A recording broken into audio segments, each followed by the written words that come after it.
entendu. Il y a des livres qui parlent de ça et tout. Mais maintenant, parce que Jean-David a fini par dire on doit changer le système. Maintenant, en tant que la jeunesse congolaise et vivant en Occident, comment le Congo peut sortir de ce système? Si vous avez des pistes concrètes à nous donner, parce que je sais qu'il y en a beaucoup, mais selon vous, si vous étiez président, si vous étiez le député, qu'est-ce que vous devez suggérer à la population congolaise de changer le système? Merci.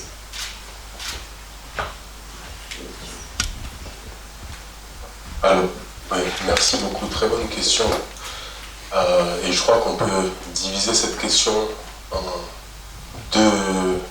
en deux réponses. La première réponse pour les personnes de la diaspora, parce que nous sommes ici, et parfois on a tendance à penser qu'en étant loin, on a tendance à prendre une certaine distance et à se dire que, étant dans la diaspora, on n'a pas forcément les moyens de contribuer à l'essor du Congo, et je crois qu'on se trompe en réalité. Je crois qu'on est au meilleur endroit pour contribuer à l'essor du Congo. Et comment est-ce qu'on peut le faire? Eh ben, moi je dirais qu'il y a une première chose, s'organiser. Il y a une constante dans l'histoire de l'humanité, sortons même du Congo. L'être humain est fort quand il est organisé. Quand il est désorganisé, il est faible. C'est d'ailleurs pour ça que l'humain a créé des civilisations. D'abord on a créé des villages, des tribus, puis après des villes, des civilisations. Donc pour la diaspora, il faut s'organiser, tout simplement. Commencer par là. S'organiser et aussi se former. C'est-à-dire se développer un certain nombre de compétences, qu'elles soient économiques, qu'elles soient politiques, qu'elles soient médiatiques. Développer en fait une forme de pouvoir pour qu'ensuite cette diaspora puisse, à l'image de certains autres pays qui ont développé des diasporas fortes. Moi je prends souvent l'exemple, prenez un pays comme l'Arménie, tout petit pays, mais qui a une diaspora extrêmement puissante. Moi, à une époque, j'étais aux États-Unis et je voyais la diaspora arménienne là-bas, comme ils étaient extrêmement forts, ils ont leurs députés, etc., ils ont leurs entreprises qui valent des millions. Donc, ça, c'est la première des choses à faire au niveau de la diaspora, s'organiser et se former et développer de la puissance. Pour ce qui est du pays, moi, je pense qu'il faut tout simplement faire en sorte de quitter ce système que j'ai décrit. C'est-à-dire que il y a plein de gens qui nous parlent en permanence de comment développer le Congo. Des gens, des Congolais, mais aussi des gens de la communauté internationale, des chefs d'État de gauche à droite, des gens qui nous parlent de développement, d'organisation, de système d'aide, etc. Moi, je pense que toutes les personnes bien informées qui vous parlent du développement du Congo, mais qui ne vous parlent pas d'industrialisation, sont en train de vous rouler dans la farine. Parce qu'il ne peut pas y avoir de développement du Congo sans industrialisation. Parce que l'industrialisation, c'est quoi? C'est le fait de commencer à refuser justement que le reste du monde prenne nos ressources pour aller s'industrialiser eux avec, pour que le Congo puisse s'industrialiser, créer des usines, créer de l'emploi, donner du travail à sa population et créer de la puissance économique, créer de la richesse tout simplement. Parce que c'est comme ça que le système est fait. Donc moi je pense que la priorité au Congo, c'est de mettre en place des politiques d'industrialisation à gauche et à droite, essayer de faire en sorte que les choses, qu'on puisse en fait casser ce système tout simplement.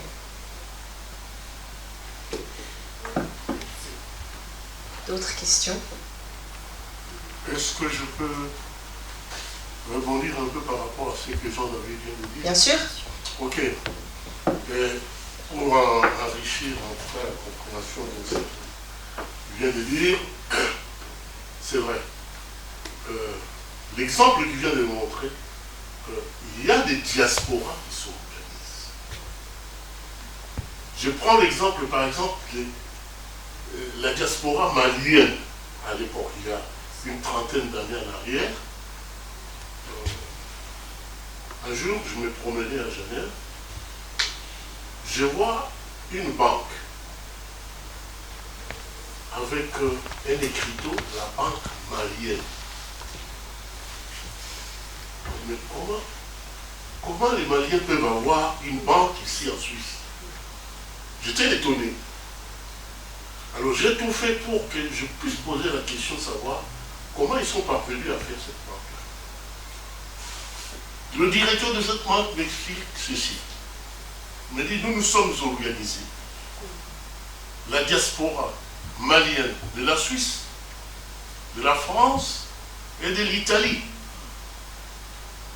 En se mettant en tête que, en créant notre banque, puisque c'est une banque commerciale, c'était une banque commerciale qui peut donner des crédits à d'autres Maliens qui ont des projets. Et cette banque pouvait aussi fonctionner avec l'aide de la Banque nationale suisse, qui est une banque qui peut prêter aussi de l'argent à d'autres banques. Et je me suis posé la question, comment est-ce que nous, les Congolais, nous étions encore du temps du Zaïre, comment est-ce que nous, Zaïrois, on ne peut pas faire, on ne peut pas s'inspirer de cet exemple-là malien? C'est pour dire que ce que Jean-David vient de dire, que nous pouvons nous organiser. Mais ça fait des années qu'on essaie de nous organiser, mais ça part toujours en cacahuète. Mais on se pose la question, qu'est-ce qui fait qu'on n'arrive pas, nous, Congolais, actuellement, qui avons d'ailleurs, il faut le dire, une diaspora la plus vraiment nombreuse, il faut le dire, hein, partout. Nous sommes presque 7 millions, hein, c'est un peu ce que à travers le monde. Donc, déjà avec ce nombre-là, c'est déjà une puissance terrible, si on peut s'organiser. Mais on n'arrive pas. C'est là où on va poser la question à Jonathan, sur le plan sociologique. Comment on n'arrive pas à pouvoir, en tout cas, nous articuler nous-mêmes à travers la diaspora suisse, Belgique, partout, tout ça, États-Unis? C'est ça le problème. Et surtout que le Congo, aujourd'hui, il a besoin réellement de se mettre debout. Voilà. Et d'autre part, il y a l'intérieur du pays. J'appuie encore sur ce que Jean-David a dit. Il faut arriver à industrialiser le Congo. Mais on ne peut pas industrialiser le Congo avec un système qui est pernicieux. Voilà. Nous sommes dans un système qui est pernicieux, où on vit des détournements, de deniers publics, où on voit que le système actuel ne se soucie même pas à procurer un bien-être à la population. Une population qui manque de l'eau, une population qui manque l'électricité, une population qui n'a pas vraiment accès à des soins de santé vraiment adéquats. Et tout ça, il faut maintenant se poser la question. Comment on peut arriver à démonter ce système pernicieux? C'est à vous les jeunes, maintenant, vous imaginez tout ça, quelles sont les solutions pour notre pays? La question, moi, c'est pas une question, c'est pour répondre à papa. Ça, il a dit, ouais, c'est pas une question, c'est pour répondre aussi de ce qu'il vient de dire. Pourquoi nous, les Congolais, en particulier les Africains, on n'arrive pas à s'organiser? Parce qu'on se manque de confiance entre nous. Manque de confiance. Je donne un exemple. Une fois, j'ai regardé sur YouTube, au Canada, il y a la communauté camerounaise qui s'achète des maisons. Ils font, nous au Congo, on dit l'ikilemba. Et ils disent tontine. Par exemple, les hommes, ils mettent l'argent, après un mois, c'est celui-là pour acheter des maisons. Maintenant, je pose la question à ma soeur qui est aux États-Unis, je dis, mais pourquoi vous ne faites pas? Parce que vous avez l'opportunité d'acheter les maisons. Elle me dit ça. Une fois, ils étaient 10 Congolais, plus de 10, pour acheter les maisons, mais il y a tout le monde qui voulait prendre la première place. Ah, moi je vais prendre la première place. Si par exemple aujourd'hui il m'arrivait quelque chose, comment je vais prendre l'argent? Donc bref, pour moi, c'est manque de confiance entre nous. On ne se fait pas confiance, on a peur. Quand on s'organise pour ça, l'argent qui va prendre ça, comment ils vont gérer? Donc avec la génération future actuelle, moi je pense qu'il ne faut pas suivre l'exemple de nos pères. Il faut se faire confiance et s'organiser si nous voulons que le Congo aille de l'avant. Moi je pense que c'est ça ma petite intervention. Merci pour la parole. Bon, moi je vais vraiment faire une intervention qui n'a rien à voir avec la diaspora parce que je ne suis pas de la diaspora. Moi j'habite au Congo, je suis juste de passage ici. Alors, je vais aller un peu plus du côté sociologique. C'est le couteau qui dort à côté de l'animal. Je ne comprends pas bien la métaphore, mais bon, quand même. Oui. Donc, moi, c'est vraiment, je vais un peu plus aller du côté sociologique. Je suis d'accord qu'on a dit le système ne fonctionne pas. Mais si le système ne fonctionne pas, moi je dirais aux Congolais ou aux Africains en général, on se prend à nous-mêmes de nous prendre en charge. Se prendre en charge, par exemple, c'est quoi? On a parlé parmi les questions sociologiques soulevées par Jonathan, je crois, il parlait du système éducatif qui ne marche pas. Mais le système éducatif, on a tendance, un peu plus au pays, à penser que le système éducatif ne repose que sur les écoles. Mais ça doit commencer à la maison. En tout cas, moi, je sais que ce soit au Congo, au pays, que ce soit dans la diaspora, l'éducation par les parents est vraiment... oui, ça a beaucoup baissé. Les parents, beaucoup de parents, ont un peu relâché l'éducation de leurs enfants. Mais si on dit le système éducatif est par terre, s'il faut repenser le système, ça doit commencer par nos maisons. L'éducation des enfants doit commencer par les parents à la maison. Prenons seulement, je vais attaquer un peu la diaspora. Hein. Prenons à Kinshasa. Moi, je suis juste de passage ici en tout cas. Je rentre au Congo la semaine prochaine. J'ai des voisins, par exemple, qui ils disent comme ça que si, à chaque fin du mois, ils doivent recevoir de l'argent de leurs parents qui sont en France, en Belgique. Et s'ils ne reçoivent pas ça, ils ne mangent pas. Mais pourquoi vous envoyez de l'argent aux gens pour manger chaque jour? Les Chinois disent, au lieu de me donner à manger, apprends-moi à pêcher. Mais n'envoyez pas de l'argent pour manger chaque jour. Apprenez-leur à pêcher. C'était vraiment juste une parenthèse pour dire que bon, les systèmes, c'est pas seulement... Moi, je ne vois même pas la politique, les systèmes économiques et tout ça, mais dans les petites choses. Essayons nous-mêmes de changer le système. Je ne peux pas comprendre que chaque jour, si mon oncle, mon frère qui est en Belgique, en France, n'a pas envoyé d'argent, je ne sais pas manger. Alors que je suis valide, j'ai mes mains, mais apprenez à vos frères et sœurs, vos neveux à travailler. Apprenez aux enfants que s'ils ne travaillent pas, ils ne peuvent pas manger. C'est déjà ça qu'il faut changer. C'était vraiment juste. Merci. Est-ce que vous voulez répondre? Déjà peut-être aux intervenants de répondre en fait à la question. Je voudrais encore répondre. C'est vrai. C'est vrai d'ailleurs. L'adage est juste. Apprends-moi à pêcher. Comme ça, hein, je vais me débrouiller. C'est vrai. Mais pourquoi nous envoyons l'argent? On dirait qu'on s'est substitué aussi à la place de l'État. Vous allez lire, je crois, la Déclaration universelle des droits de l'homme, où où l'État a le devoir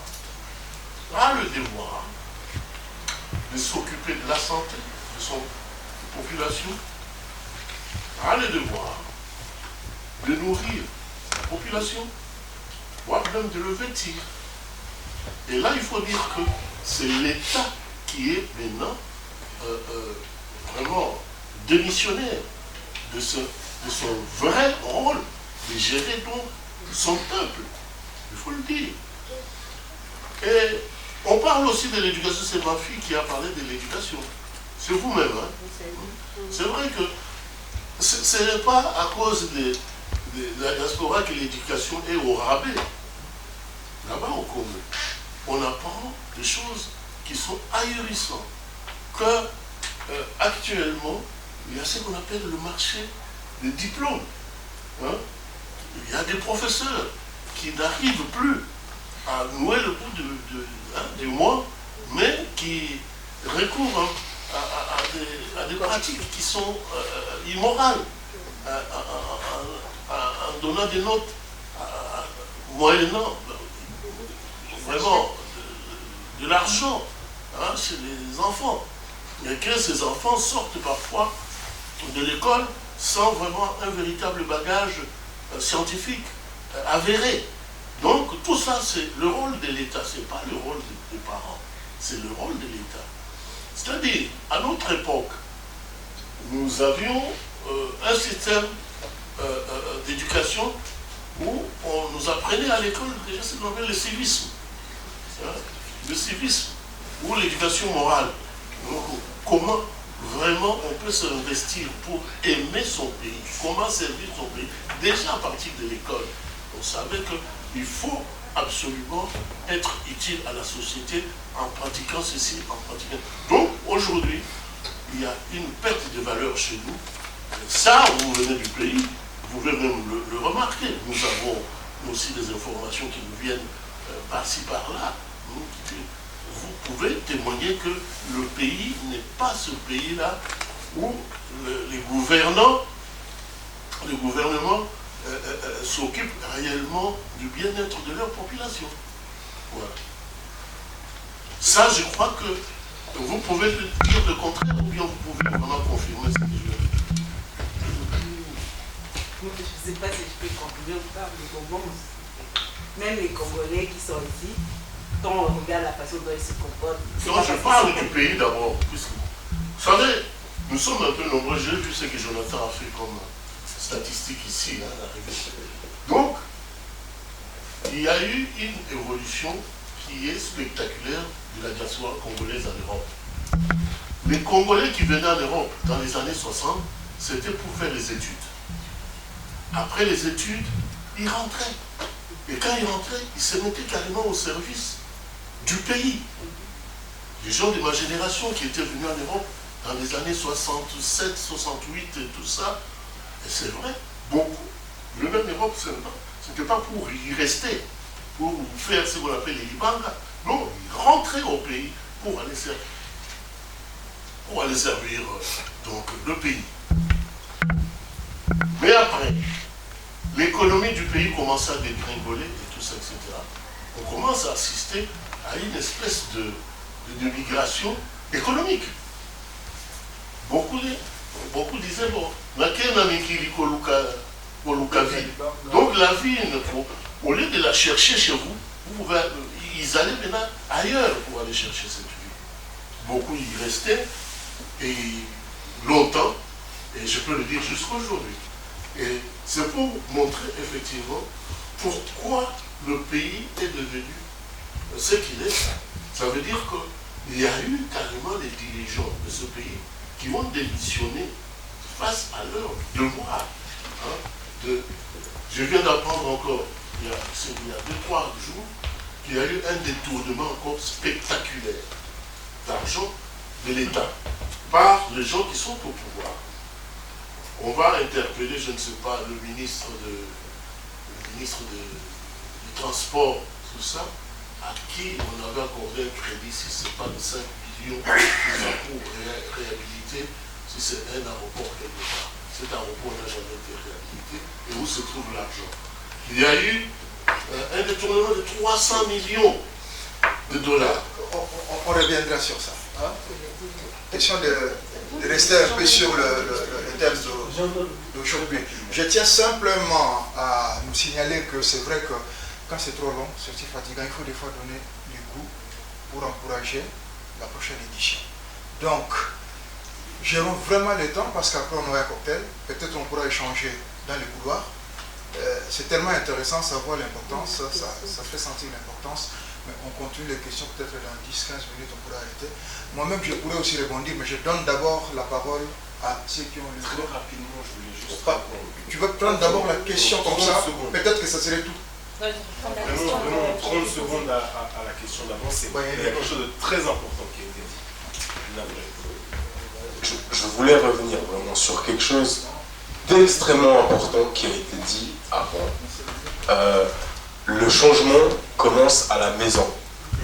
Et ça, on ne se rend pas compte à quel point c'est important de garder ça en tête. Parce que au Congo et comme dans beaucoup de pays africains, je crois qu'on a un problème qui est, on a un peu le complexe du sauveur. Le complexe de l'homme providentiel, c'est-à-dire que on voit nos problèmes et on pense qu'un jour, en fait on pense que le changement va venir du haut. On pense qu'un jour il y a quelqu'un, un super président, un super je ne sais quoi, qui va venir et qui va tout changer. Et je crois qu'on se trompe. L'homme providentiel, il ne viendra jamais. Le changement, c'est nous tous qui le ferons. Et quand on aura changé les structures, vous verrez que les élites, elles changeront d'elles-mêmes. Je vais juste appuyer là-dessus.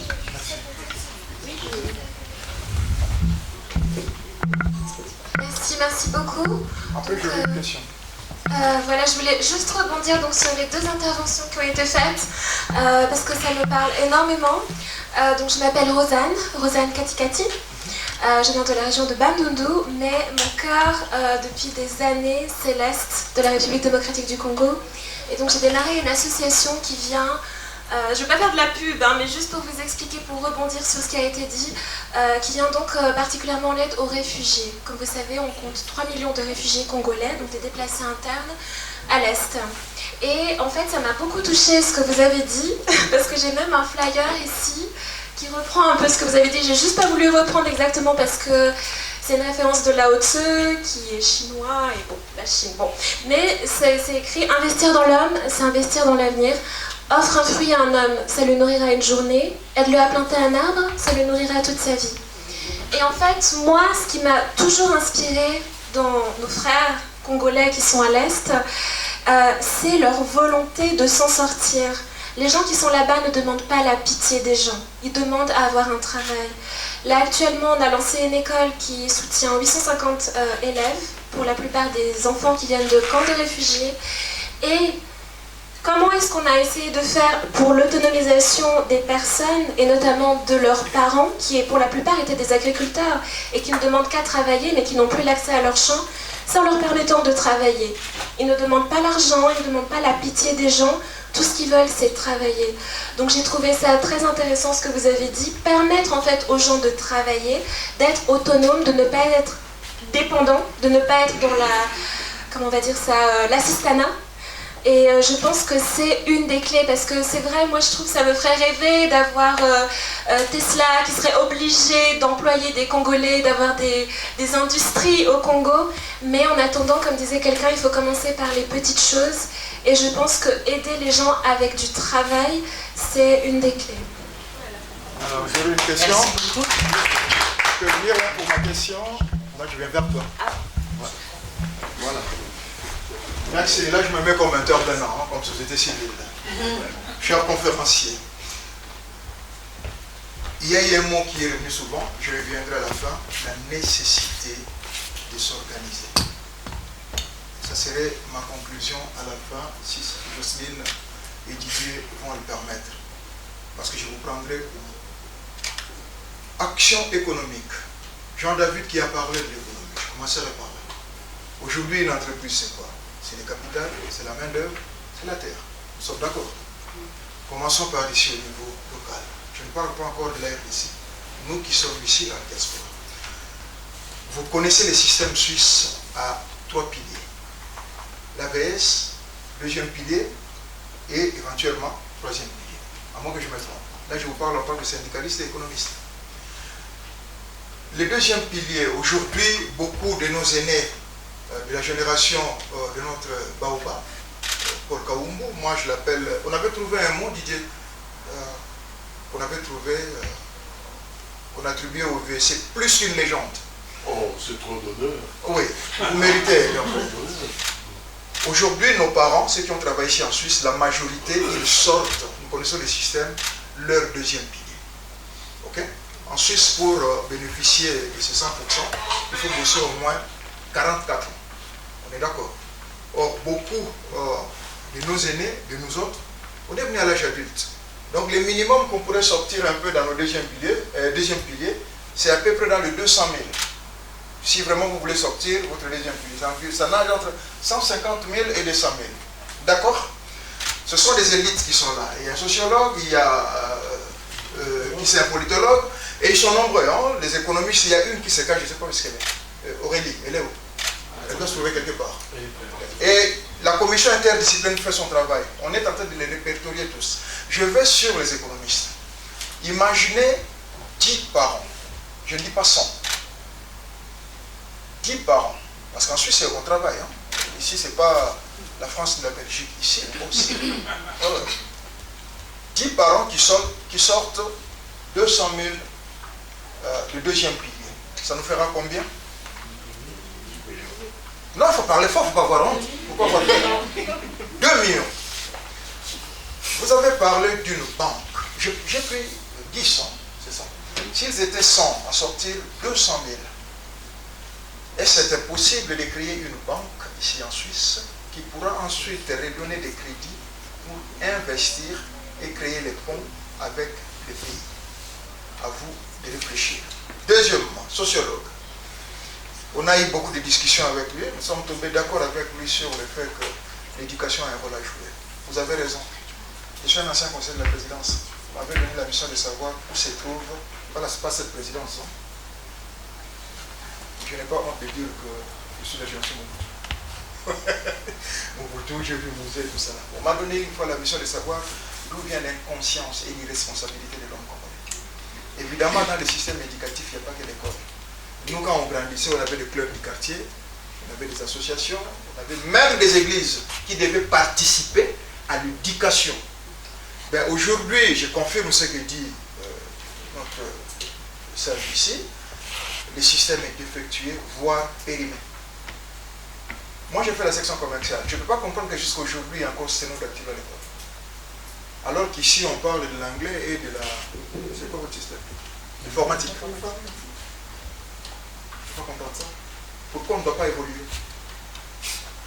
Donc, il faut être pragmatique. Et puis, il y a quelque part là où je ne suis pas tout à fait d'accord, mais à moitié, à partie d'accord avec le vieux, quand on parle de l'État.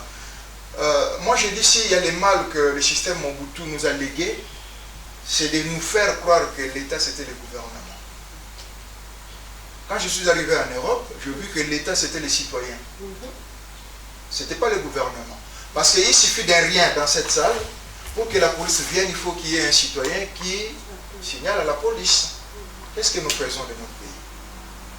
Donc, soyons pragmatiques. Déjà, aujourd'hui, combien sont là? Ce sont nos enfants, ce sont nos gens, on a grandi ensemble, on les a vus naître, ainsi de suite. Moi, je félicite les parents qui sont là, qui sont venus soutenir les enfants. Je félicite les amis, les jeunes qui êtes là. Oui, prenez courage, allez-y. J'en profite pour annoncer que la série va continuer. Cette table-là, c'est toujours comme ça. On attend aussi les filles. Levez-vous. Il n'y a pas que les garçons. Il n'y a pas que les machos. Vous êtes d'accord avec moi? Donc, on m'avait annoncé que la prochaine serait Aurélie, bien qu'elle est en déplacement. Mais les filles, s'il vous plaît, n'hésitez pas. Si les filles commencent à parler, oui, il faut avoir peur. Hein. N'hésitez pas, venez, on en a besoin. Parce qu'il y a une qui est déjà passée ici, présenter son livre. Ah oui, la femme. Et il faut qu'elle vienne. Il y a une qui a présenté son livre ici, Christine. Seule parmi les loups. Et c'était un débat terrible. Et ici, c'était présenté par le sénateur. Mais tout le monde a compris. C'est bien. N'hésitez pas. Nous sommes là à disposer sans condition. Je parlerai beaucoup, mais je vais conclure à la fin pour vous prendre le mot. Mais c'est important. N'oubliez pas qu'il y a quelque chose à côté. Mais à la fin, il y aura une annonce très importante à vous faire. Surtout qu'il y a l'école à côté. Bonjour à tous, je suis M. Ngimbi, le secrétaire de la communauté congolaise de Renan. Et Ouest Lausanne. Et Ouest Lausanne, excusez-moi, merci beaucoup pour la précision. Tout à l'heure, je suis intervenu quand Mutapolo parlait de... Quand je parle de Mutapolo dans Takaumbo, je l'appelle Mbuta parce que il est Mbuta, quoi, par rapport à moi. Bien